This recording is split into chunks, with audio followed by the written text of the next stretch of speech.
Bonjour, donc aujourd'hui je voudrais vous parler d'un livre qui est consacré au diagnostic de défauts sur les machines asynchrones par analyse des courants électriques.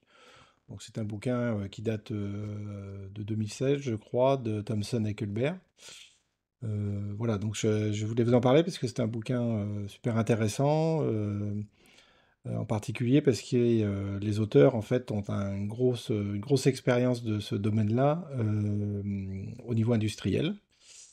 Donc on va trouver dans ce bouquin-là, bon des rappels et puis, des descriptifs de méthodes et surtout beaucoup d'exemples, de diagnostics faits sur des machines, en situation industrielle. Alors ce qui est intéressant, c'est de voir un peu les techniques. Heu, alors je précise tout de suite que c'est un livre qui est consacré au diagnostic des machines, à vitesse fixe, d'accord? En général avec un traitement par, FFT, hein, c'est-à-dire analyse spectrale, donc c'est assez simple. OK, mais ce qui est intéressant, c'est qu'il y a effectivement beaucoup d'exemples, sur, tout un tas de cas, industriels, et en particulier des exemples, qui marchent, hein, c'est-à-dire dans le cas où on arrive à faire du diagnostic et aussi, des exemples, qui ne marchent pas. Donc et en fait, les auteurs, expliquent pourquoi dans certains cas, on ne peut pas, détecter, les défauts correctement par analyse des courants. Donc en termes de constitution, du bouquin, on va avoir des rappels sur les machines synchrones, sur leur constitution, hein, le rotor en particulier. Ensuite, on va trouver, des défauts qui sont traités dans le bouquin. Donc dans ce livre-là, les défauts il y a 2 grands défauts qui sont traités principalement. Ça va être les défauts, de rotor, de barre rotor.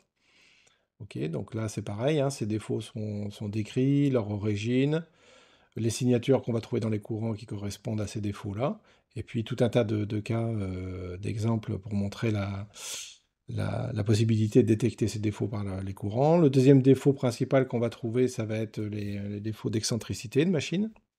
Donc là, c'est pareil, c'est bien décrit en termes d'origine et puis des exemples qui vont avec. Et puis, on va trouver aussi des petites parties sur les défauts de Spear, enfin de court-circuit de Spear au stator. Mais là, il n'y a pas de développement dans le livre. Donc je pense que les auteurs, enfin, c'est ce qui est écrit de toute façon dedans, sont assez, comment dire, dubitatifs sur la possibilité de détecter des défauts comme ça par analyse électrique. Et puis aussi une toute petite partie sur les roulements, heu, qui n'est pas développée, dans le livre. OK? Donc pas mal d'exemples, et puis la biblio qui va avec, derrière. Donc je pense que c'est un pour les gens qui s'intéressent à ce domaine-là ou pour les gens qui vont travailler, peut-être après, sur les problématiques de diagnostic à vitesse variable, qui est un autre sujet, pas qu'un sujet connexe, mais où on va être obligé d'utiliser des techniques de traitement de signal différentes. Bon, je pense que c'est un bon début.